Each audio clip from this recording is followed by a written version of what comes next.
Let's continue the polishing pass and put the final touches on our shark sculpt. I'm going to start with this pectoral fin by using our inflate trick. Make sure we have subdivided edges enabled and 5 pixels still yes. All right, so we can sort of lightly touch this area and then smooth it down to increase the topology density. All right, now if we zoom in close, we have this contour that makes it look like the fin is sort of being jammed into the shark. And so we need this indentation, which I'm going to try to create with the Draw Sharp brush. This way it pushes in more than it pinches.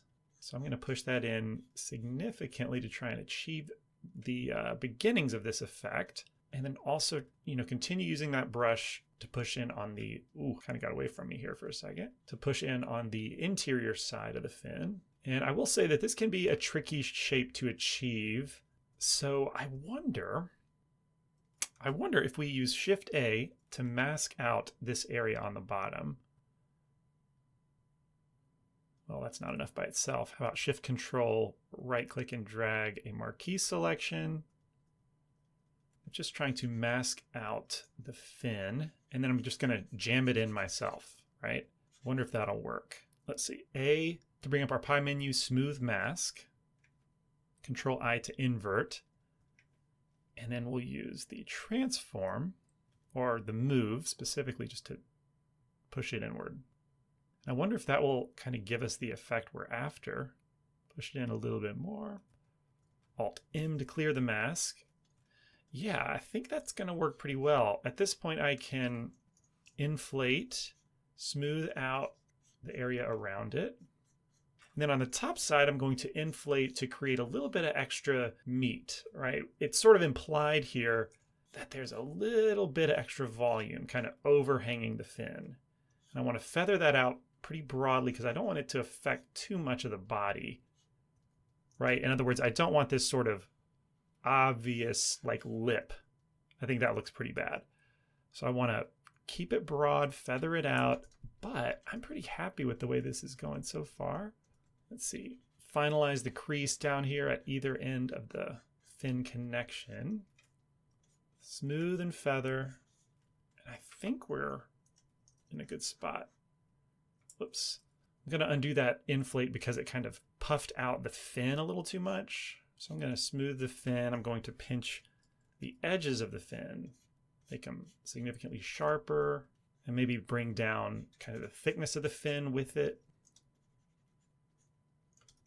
Holding Shift to smooth all this out. This is the hardest of the fins, if you're wondering. And then one other thing, on the ends, they kind of appear to be pushed inward as well. And right now I've got a like 90-degree perpendicular type of angle. So I'm going to change my fall off to a sharp fall off, grab the end right here, and then pull it in. There we go. Same thing on the other side. That's going to help. And it is important, one of the criteria of this exercise is to make sure that the fin looks pretty good from all angles. I'm going to switch back to our custom fall off with the grab brush just to take our fin thickness down a little bit. So I want to be mindful of how the fin looks on the bottom side, but also with the understanding that I don't have much reference for that. Well, frankly, I don't have any reference for that. So ultimately, what is most important is how it looks from the angle that matches the artwork. There's kind of this slight S curve as well. Whoops. Now my sculpture is getting a little bit laggy, so let's go to the Sculpt menu and rebuild the BVH. That's going to help out a little bit.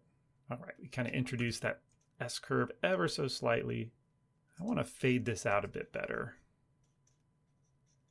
But one of the most important jobs of a digital sculptor is, especially when we're dealing with a 2D artwork, is to fill in the gaps for how it looks in 3D. And there can be a lot of gaps to fill. And so that 3D sensibility is something you'll develop over time. You're not going to get it right away. Most people don't, at least. Switch back to a sharp fall off. Smooth it out a little bit. But with time and practice, you will develop that 3D sense. And that's something that isn't isn't really talked about too much because I think it's hard to teach. But the more you work in 3D, the more you'll understand spatially what's going on and how to achieve the shapes you want. But it definitely takes time and practice. I think the fin is a little bit too long, or I guess wide. So I'm going to pull it back a bit. I think that works out well. There's a little bit of pinchiness, so we would do well to kind of smooth this out. But I think the thought I didn't quite finish was, it's important that this looks competent from every angle. I think that's the key word. I want it to look competent and believable, but it needs to look the best from the angle that matches the art. That is important. All right, I think that's pretty good. That is the hardest fin. So the way that it's tucked up in the body makes it difficult.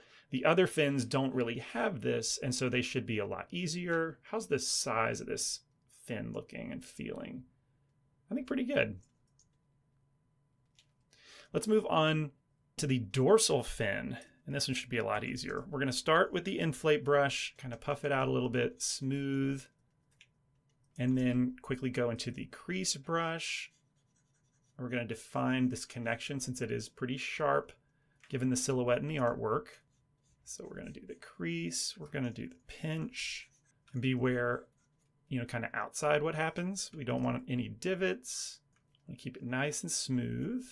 As we make pinches and crease brush strokes, the surrounding area can become pinched and wobbly. We don't want that. Let's see, what's my fall off? Let's go back to my preferred default. Kind of shrink the thickness a bit. I don't want it to be paper thin. Sometimes I see that, which is a problem. It's sort of this illusion where if we pinch the edges, it kind of gives a sharper feel to the fin, but we don't lose that overall thickness and meat, which is important. All right, as I smooth around, beware of the silhouette and the shapes that we're losing along the way. I think we're pretty close to being done. Just want to crease up the ends a bit better. Crease and pinch. And as a side note, I never did enable smooth shading. So this is all faceted shading. And I think what's nice about this, a benefit of it, is that when my density is right, it looks smooth. And so I like to leave it faceted when I'm sculpting to make sure that I'm not cheating the true smoothness of the sculpture. So a little bit of divots, kind of funkiness. Maybe use that trick with subdivide collapse. Inflate around here slightly and then smooth it out. Oh yeah, that feels much better. Looks like there's several areas that could use that.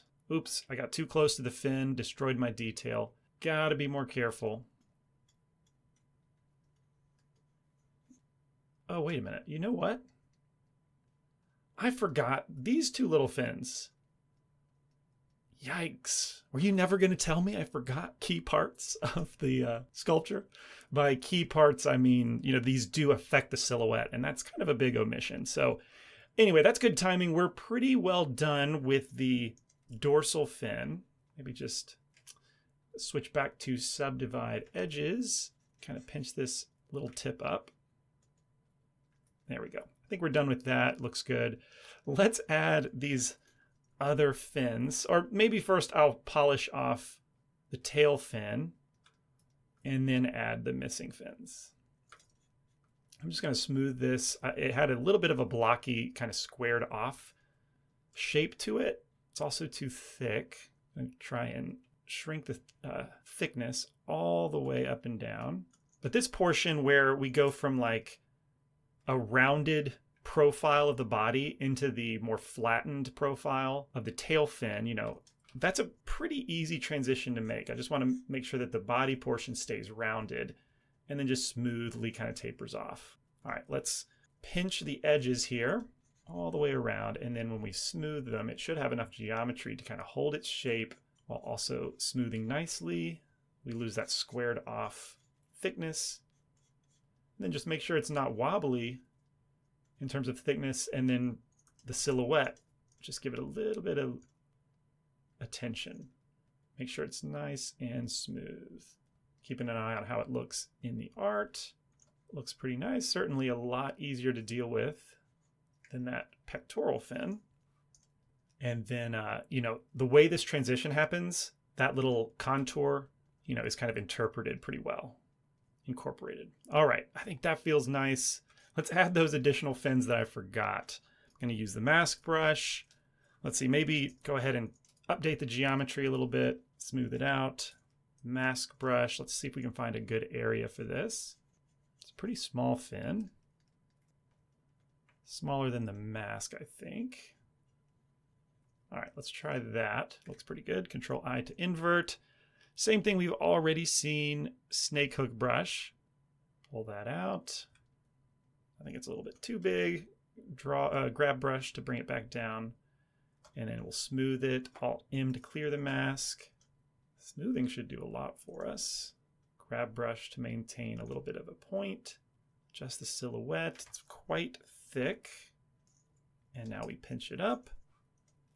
And that is a pretty easy fin. And we'll just maintain a nice sharp crease as we've been establishing in the style from our other fin. Consistency is important. An equal level of polish everywhere. That's another important thing.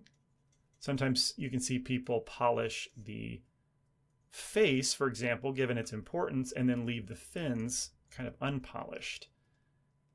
And that, in my opinion, is the sign of a newer sculptor, is that they don't have that discipline to address every area equally. All right, I think that looks good. Let's do the one on the bottom, which is a little bit different shape, but the same process. Let's update the geometry with I, and then smooth it out in the area where we want to then mask off the fin. I think it needs to be a little bit bigger. Control I to invert, snake hook brush. You know the drill. Now this time maybe I'll adjust the fall off. Let's just make it linear to try and get a bit more of a point. Smooth it out, Alt M to clear the mask. Yeah, that worked out pretty well. This has a notable S curve on the backside. Crease brush to tighten the connection to the body. Pinch to reinforce. And then smooth around it. Also need to pinch the edges of our fin. Excellent. I think that looks good. Let's save a version of this. And all that's left to do is this line called the lateral line, as well as the gill lines. And so this lateral line, I'm going to use the crease brush and enable stabilized stroke. And I'm going to start from the rear and make sure that my crease brush is pushing out. And, you know, at this stage in the game, our geometry is more dense, so it's a bit laggy. And that wasn't too bad. I'm going to do it again and take the radius down to 40. Also, let's go to the sculpt menu, rebuild BVH, and maybe we'll gain a little bit of optimization this way. All right, let's try it again. We're going to start from the rear. As we see in the artwork, it dips down pretty far and then back up and terminates in the cheek, which is very dense and pretty slow. All right, I'm going to try it one more time. I didn't quite like that. This is an important contour, so it's in our interest to make sure we do it well. I think that one fits pretty nice. And then we'll take the pinch brush, pinch it pretty tight, you know, in a very sketchy type several strokes approach. Maybe grab the crease brush again and bring the lateral line further back into the tail. And I want to pinch it to be fairly sharp, but then make sure to smooth it on either side of this new line. Right, I've seen some lateral lines that look more like this, and that is not what you want. You want a nice sharp edge that falls off and feathers nicely. Okay, I think that feels pretty good. Ooh, just happened to notice a little bit of a divot here. You know, can't say it enough times. It'll never be perfect, but it's nice to polish off little areas when you do notice them. If you want to get them all, you'll never stop. So I think this is looking pretty good. Let's finish off the gills. Now, stylistically, I think the fourth gill line here, if that's what it is a little bit odd. You know, the other three fit very nicely together, but then this fourth one is just huge. And so I tend to omit that fourth one and just do these 3 gill lines. And so once again, we're going to use the crease brush. I think we'll continue using the stabilized stroke. Shift C to go to our crease brush. Make sure we have stabilized stroke on. And then we're just going to pick the area. I'm going to push outward first. Too strong. Let's go down to like 0.3 in strength. Push outward first. Let's do all 3 lines nice and smooth. Okay, that actually worked good. Sometimes crease lines like this do not work nice when you try and extend one. So it's easier just to redo the line, but I think that worked out pretty well. And then we're gonna shrink our brush a little bit and hold Control and push in on the right side of each stroke that we made. Oops, that's not good enough. This is gonna create a shelf that we then need to pinch, right? So those 2 strokes on each gill line creates this shelf, but they're too spread apart. And so what I'm going to do is use the pinch brush, and then I'm going to lock the x-axis. So these gills are more or less aligned. Their depth is aligned to the x-axis, which is to say this direction. And so if I lock that direction, then whenever I pinch, it's going to maintain the depth of those gills. If we did not lock it, then the depth would also shrink with the pinching functionality. And so this happens to work out because the gills are facing the x-axis, or at least one of the cardinal axes. And that's going to look pretty good. All right, now we just need to polish off by disabling lock. And I want to pinch on the edges just to make them nice and tight. On the corners, rather. And then smooth out in between the gills. Very nice. All right, so pinch on the ends, smooth out in between. And I turned off dynamic topology at some point. I don't remember doing that. It's okay. I do need a little extra geometry here. It's kind of a bummer. All right, just trying to reinforce that edge a little bit more. Yeah, we turned off dynamic topology at some point. When did I do that? Weird. So I kind of don't have the geometry that I need. Maybe just that same inflate stroke trick. Yeah, that'll be good enough. Very important to smooth in between the gill lines because we want that to be nice and flat. Sometimes often the crease stroke will sort of pinch the areas around it and create a ridge, a like secondary ridge. So it's important to go back and just make sure that those are smoothed out. That's why you see me often follow up a crease stroke with a smooth operation. All right, I think that looks good. Take your time with these. I see people mess them up a lot because they're subtle, but they're also very important in their smooth contour. That it's just a hard balance to achieve. But again, this polishing stage is all about discipline and patience. It's not fast, but also it's not too difficult either.